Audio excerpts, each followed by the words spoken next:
Good afternoon, everyone. I'm Mark Conan. You are watching the DMLC Racing channel. Today we have something pretty special because we are doing the Heart of Lionheart again with our very own Samuel Reiman.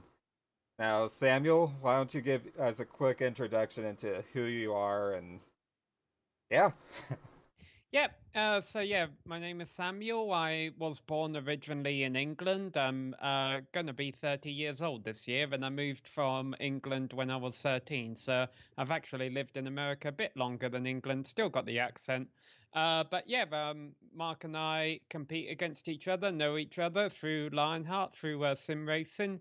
I started in the retro series a few years back, moved up to the IndyCar series, and I don't think I've ever crashed into you on track, Mark, so we're on good terms. Yeah, absolutely. And thank you for coming on, Sam. Let's get into it. Now, to start off, what got you into gaming? So the first racing game I had was Jeff Cramond's Microprose Grand Prix 2, which was a Formula One game based off of the 1994 Formula One World Championship. It was actually quite revolutionary for its time, but by nowadays standards, obviously, it's the graphics quality and all that isn't there. And then, yeah, I just enjoyed it. Obviously, I was a racing fan, a Formula One fan, having grown up in England my entire life. And as video games progressed, I kept moving up. And eventually in college, I started to do online gaming with a couple of friends. And I don't think it was racing at first, but I realized the potential. I realized, oh, wait, this means I can probably do online racing with other people. Online gaming with other racers. Sorry, that's what I meant. And um, and so once I graduated college in 2012, I started to look more into that because I had done a track day at VIR, Virginia International Raceway, in 2011, driving a 1997 Dodge Stratus of all things. It was just a few laps, but I felt very incompetent when I was out there, not only because I had a slow car, but I didn't really know the track. And so I was online trying to find out, okay, what's a video game that has Virginia International Raceway? And honestly, I think iRacing is the only one. So that's when I realized, okay, once I saved up a bit of money, I need to get myself an iRacing account and learn VIR, which I have done. However, I have not been back on that track since playing that game. I need to get back out there and redeem myself.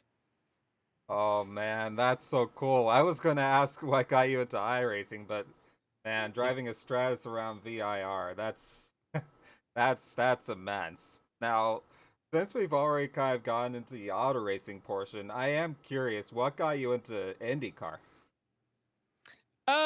So in England, back in the 1990s when I was growing up, obviously Formula One was for people who live in America, Formula One is to English motorsports fans what NASCAR is to America and motorsports fans. It's not the only form of motorsport out there, but it's the most popular one. It's the easiest one to follow. It's the one that makes sports news. It's the one that gets celebrities and all that.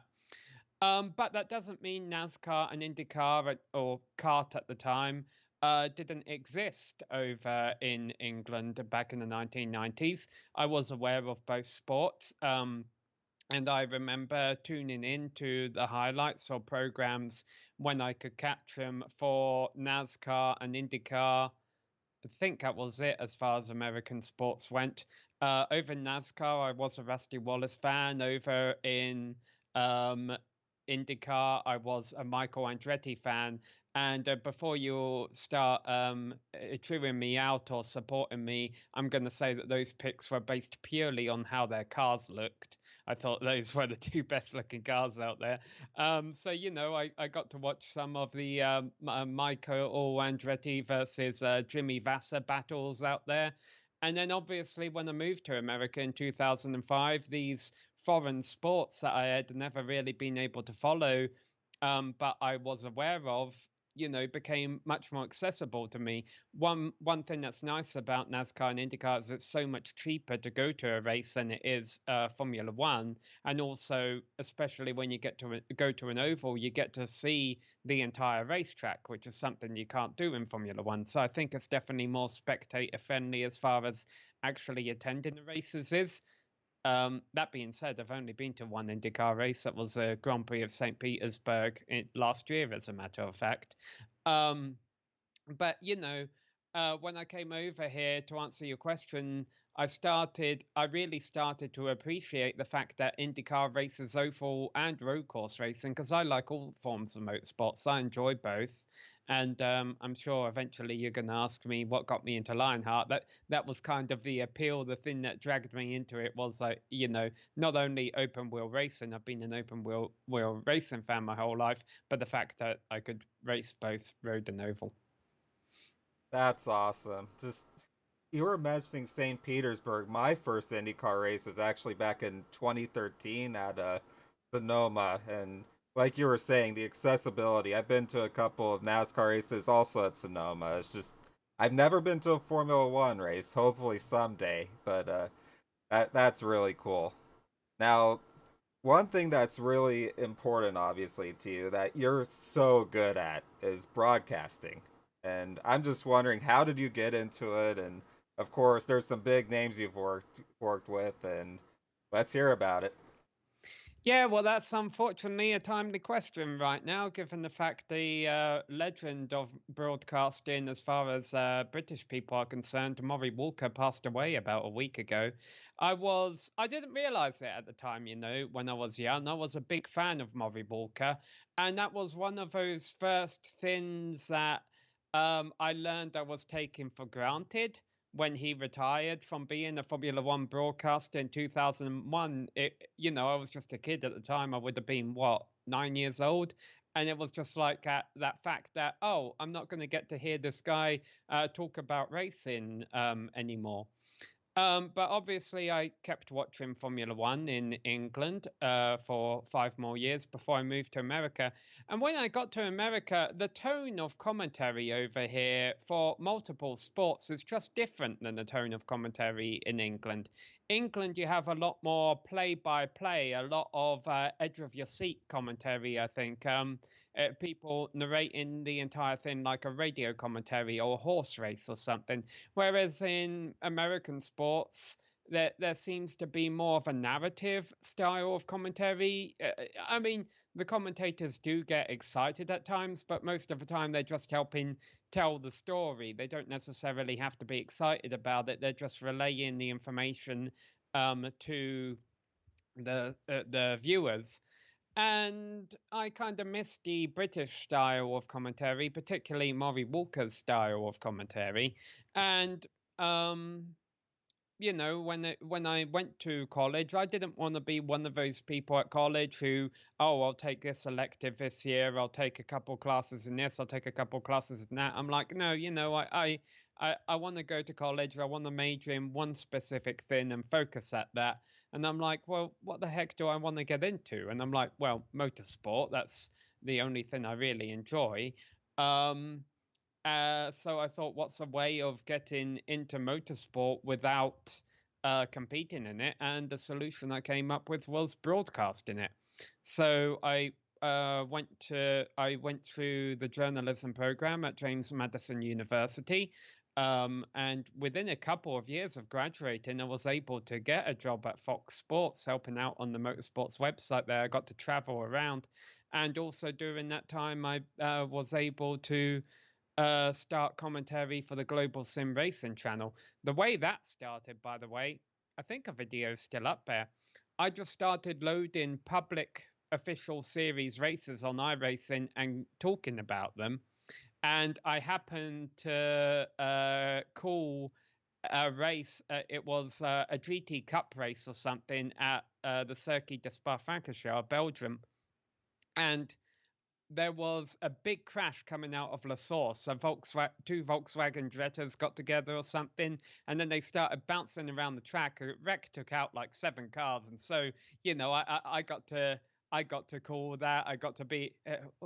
I'm trying to remember the exact words I said. I said something like, "Oh, it's just going to be Spa 98 all over again. Two cars falling around have just taken out six more drivers."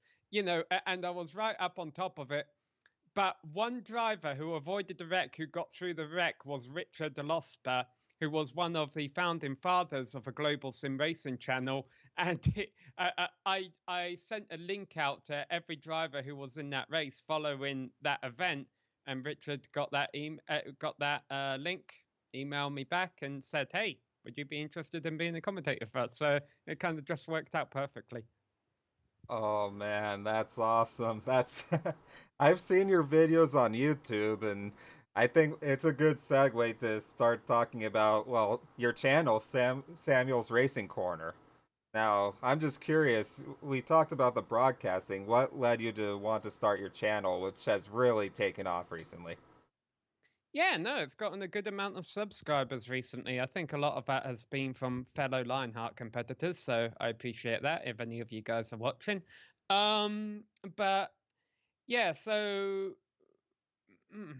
I knew that if I wanted to make it in the journalism world, I was going to have to have a blog or a YouTube channel or something, not just to post motor racing related content, but also, I graduated college. I didn't know if I would end up working at a news station. So I would do video stand ups, I would make video reports about various news events. They didn't always excite me, but, you got to take the good with the bad.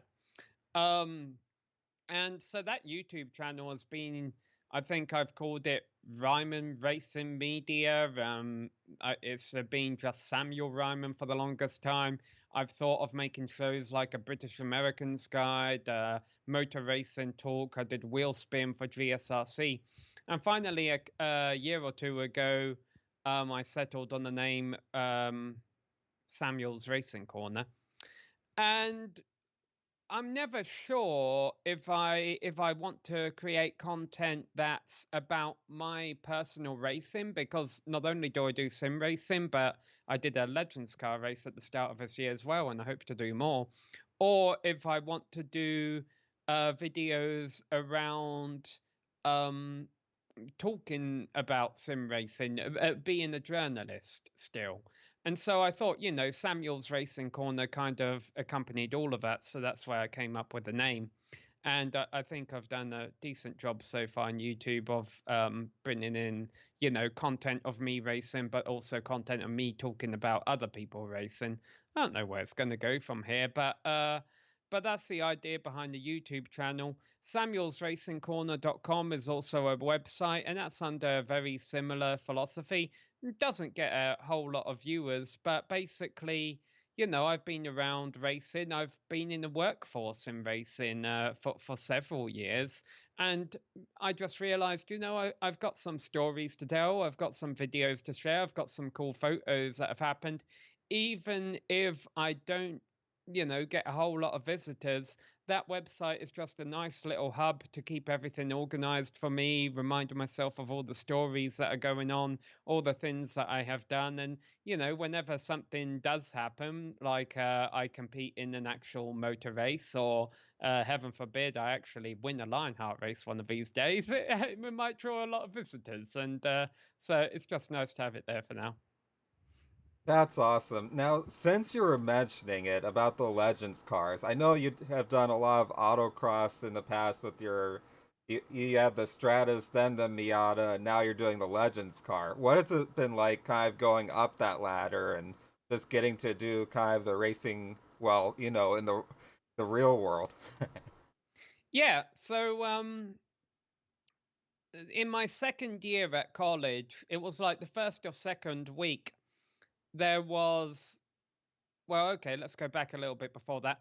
The first week of college, we weren't allowed to have cars on campus. That was a way for James Madison University to encourage freshmen to carpool with other people, to walk around, to travel around a bit without having to use their cars. Second year, they let you bring your car to campus. So I was at not a career fair, a club event, one of those events where they set up different stands like around I think it was outdoors. It was probably on a football field or something, and all the clubs are advertising their um, activities. And I'd been talking to my parents on the phone, like, I'm a bit of an introvert. I know there's this activity thing going on, but I don't really want to go. And they said, Samuel, just go there. You might find something. So I'm walking around and I find one for a chess club. And so I take a brochure. I'm like, oh, okay, yeah, I enjoy playing chess. I'll participate in this chess club. Okay, this was a good evening out. As I'm walking out, I see this stand with a couple of crash helmets on it and pictures of cars going around traffic cones, and I'm like, what the hell? So I walk over to the stand. It was called Madison Motorsports, and they explained how they did track days in their personal cars and autocrossers in their personal cars. And I basically I was beyond disbelief. I said, "So hold on a moment. You're telling me I've got a 1997 Dodge Stratus. If I join your club, I can pay $25, take it to a parking lot up a road, and race it as fast as I want around a bunch of cones and get timed for it, and we get rankings and everything. It's a proper motorsports event." They're like, "Yeah," and I'm like, "All right, we're doing this. My Dodge Stratus is now a race car," and so obviously, I was quite nervous the first time I went and actually did it. And those nerves lasted for about 5 seconds. And then I got into the first turn and I realized, having played racing games, okay, yeah, that's the virtual world. This is the real world, but I know what I'm doing. I know how to drive a car. I know how to brake. I know how to go. I know how to turn. I know how to go fast. I know about racing lines. I probably overdrove it, honestly. That Dodge Stratus was not made for going fast around corners, but I still had fun. And then eventually I got the whole time I was thinking, wow, I can't wait until one day I can afford a fast car and really give it a go. That's what I've got with the Miata now, albeit the fact it does have quite hard tires on it. So I've never been, I still haven't been like competing at the top of an autocross class. But we'll see. I might get some softer tires on it in the future and really see how high I can get up a ladder. But then, yeah, the Legends race was something that came about at the end of last year. I happened to be doing camera work for a Legends race, and I told my friend, I'm actually at a spot in my life right now where I could give these a go. And his name is Tony Stevens. Some people may be familiar with him. He's on iRacing a bit. Um, and Tony was able to get me hooked up with the right people at Kyle BT Racing, and I spent a day in Charlotte. He took me around, helped me go around to Simpson, different facilities that sold racing products, and we were able to get all my kit and my gear. Obviously, it all cost a pretty penny, but I could afford it at the time. And in January, I got to race. January, February, can't even remember now. I got to race on the Charlotte road course, not the road course, the NASCAR. Well, half of a road course the NASCAR drivers go on, but it's modified a bit for the Legends cars as well. We don't go all the way around the oval. Um, and the first day I was very slow and the car had a couple of problems as well, and there was also a bit of weather in the area. So it wasn't until the end of day two where I actually got to compete and make it from the start to the finish in a race. And I started pretty much at the back of a field. There were 20 cars, 19 cars, and I was running about 13th or 14th through most of a race. On the final lap, I made a pass on another driver. I knew he was going to try and get me in the final corner or the final complex of corners. So I tried to give it some gas coming out of a hairpin to stop him from doing that. And of course, I spun the rears around, I dropped to the back. But you know what? I still finished the race. Oh man, that's awesome.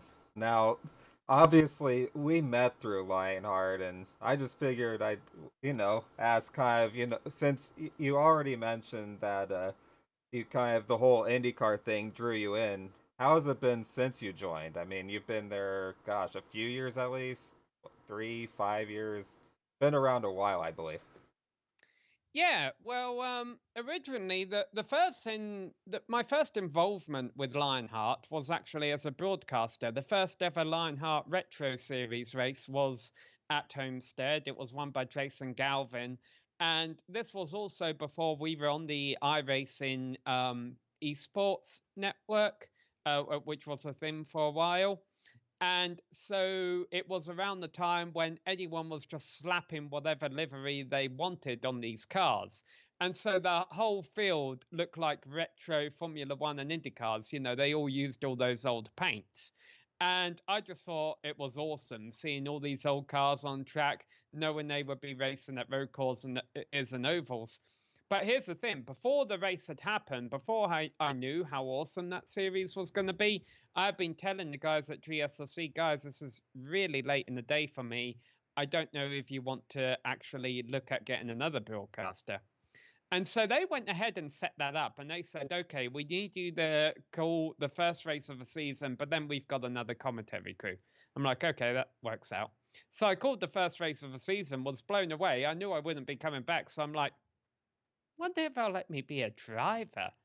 And so that's what I did.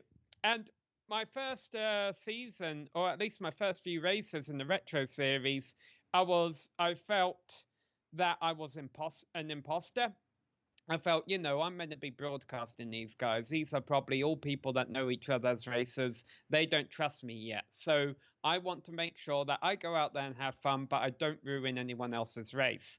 And, you know, that I think that's kind of there's still a part of that in me today, and that's why I kind of have a reputation as one of the cleaner drivers in the field. Although I have never actually won the cleanest driver award, I think some people think I have. It hasn't happened yet. It'd be nice if it did happen. And every season, you know, I think, okay, this is going to be the year where I'm a bit more aggressive. But at the same time, the less aggressive approach has kind of been working for me. You know, I'm often able to get top 15s. Definitely, I think a goal for this season is to get more top 10s because I only got a couple last season. And maybe that will require me to be a bit more aggressive at times. But I don't feel like I'm an imposter anymore. I feel like part of a league, but I still don't want to take anyone out. Very cool, Sam. Now we're at the fun part where basically you can talk about whatever you want, anything goes. If there's any interest inside of or outside of racing, this is our free for all segment.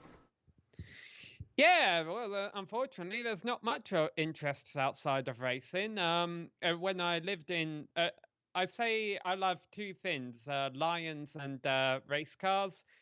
When I lived in Charlotte, North Carolina, I volunteered at a big cat sanctuary for a little bit, and I think I kind of got known for that. Um, that's why if you go back to like 2019, I think there's like a lion on my car for half of a season. What else? I like candy, but that doesn't really that's one thing I need to avoid to try. I'm about to turn 30, Mark. I need to stay fit now to yeah, I know, you know, what we do here doesn't require physical exertion, but I need those reaction times on point. Um out yeah, outside of that, I started taking improv classes just before the pandemic hit, which was something that Brian Carey also does. So that was something strange to find that I shared that interest with another Lionheart IndyCar series driver. Unfortunately, a lot of improv classes are closed right now because of COVID, but hopefully that'll be over sometime this year. Other than that, a lot of my world circles around motor racing. So honestly, I think I've hit a lot of key points in my life. That's great. Well, I do have to ask, since we talked about a lot in the beginning, Formula One. I Mm. know that's a big interest for you. Kind of what got you into that?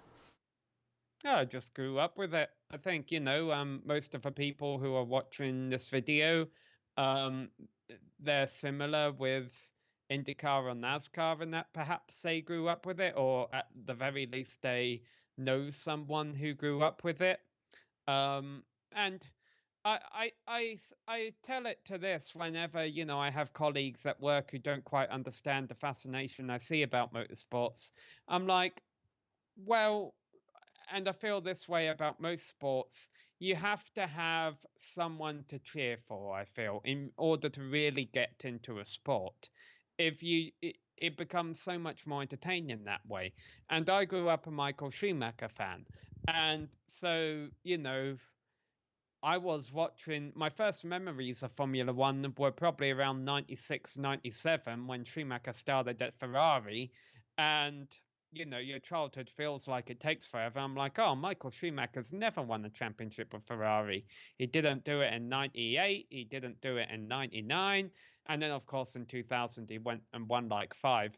But by that point in my life, I'm like, oh, I want to see Michael Schumacher win a championship with Ferrari. And then 2000, he finally did, and then he didn't stop doing it.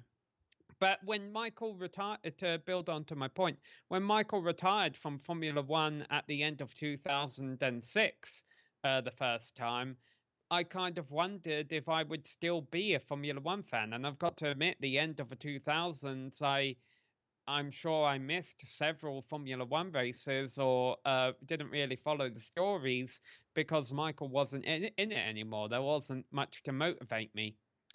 Michael came back into Formula One at the end of 2010, so that kind of drew me back in. And also, that was the time I was going to college and thinking about a career in motorsports broadcasting. And I realized, well, I need to follow all the motorsports I can to keep as many doors open as possible. And that's kind of a similar philosophy I have today. I follow all forms of motorsports. I enjoy all forms of motorsports because when you do learn to follow the drivers, when you do start to follow the stories in the sport, you don't necessarily have to be a fan of a particular driver.